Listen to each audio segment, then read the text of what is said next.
কর্মের প্রতিফলন ও জাতির পরিণতি, সূরা বনী ইসরাইলের চিরন্তন শিক্ষা। কোরআনুল কারীমের অনুবাদ ও সংক্ষিপ্ত ব্যাখ্যা। সূরা বনী ইসরাইল আয়াত ৭। পরম করুণাময় অসীম দয়ালু আল্লাহর নামে। সরল অনুবাদ। ৭ তোমরা সৎকাজ করলে সৎকাজ নিজেদের জন্য করবে এবং মন্দ কাজ করলে তাও করবে নিজেদের জন্য। তারপর পরবর্তী নির্ধারিত সময় উপস্থিত হলে আমি আমার বান্দাদের পাঠালাম তোমাদের মুখমণ্ডল কালিমাচ্ছন্ন করার জন্য। প্রথমবার তারা যেভাবে মসজিদে প্রবেশ করেছিল আবার সেভাবেই তাতে প্রবেশ করার জন্য এবং তারা যা অধিকার করেছিল তা সম্পূর্ণভাবে ধ্বংস করার জন্য। সংক্ষিপ্ত ব্যাখ্যা। সূরা বনী ইসরাইলের এই আয়াতের সূচনা হয়েছে এক অত্যন্ত গুরুত্বপূর্ণ নীতিগত সত্য দিয়ে।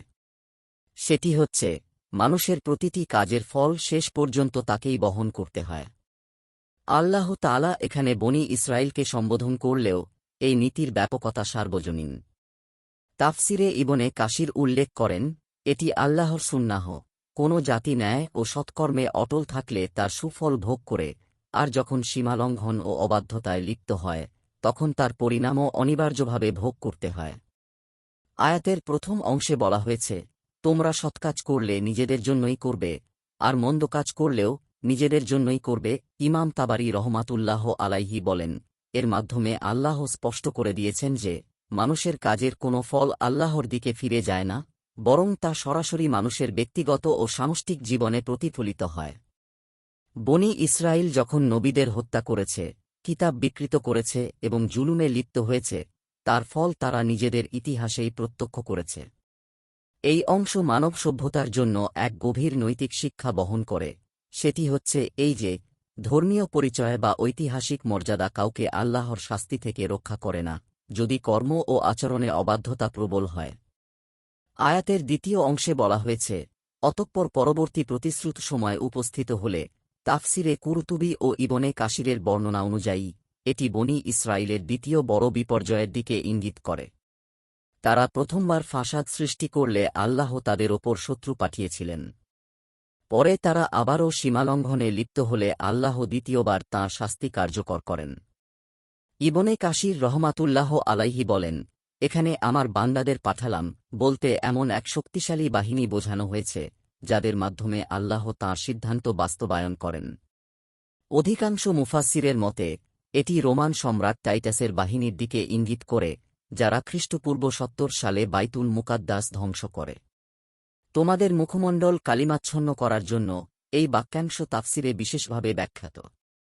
ইমাম রাই রহমাতুল্লাহ আলাইহি বলেন, এটি কেবল বাহ্যিক লাঞ্ছনার কথা নয়, বরং চূড়ান্ত অপমান, মানসিক ভাঙন ও আত্মসম্মান ধ্বংসের প্রতীক। একটি জাতি যখন আল্লাহর বিধান ত্যাগ করে এবং জুলুমকে স্বাভাবিক করে তোলে, তখন তাদের পরাজয় শুধু সামরিক নয়, নৈতিক ও আত্মিকও হয়ে ওঠে। আয়াতে বলা হয়েছে, প্রথমবার তারা যেভাবে মসজিদে প্রবেশ করেছিল আবার সেভাবেই তাতে প্রবেশ করার জন্য এবং যা অধিকার করেছিল তা সম্পূর্ণভাবে ধ্বংস করার জন্য। এখানে মসজিদ বলতে বাইতুল মুকাদ্দাস বোঝানো হয়েছে। তাফসিরে ইবনে কাসির উল্লেখ করেন, শত্রু বাহিনী এমনভাবে সেখানে প্রবেশ করে যে কোনো পবিত্রতা, মর্যাদা বা ঐতিহাসিক সম্মান অক্ষুণ্ণ থাকে না। শহর, উপাসনালয় ও ক্ষমতার প্রতীক সবই ধ্বংসস্তূপে পরিণত হয়।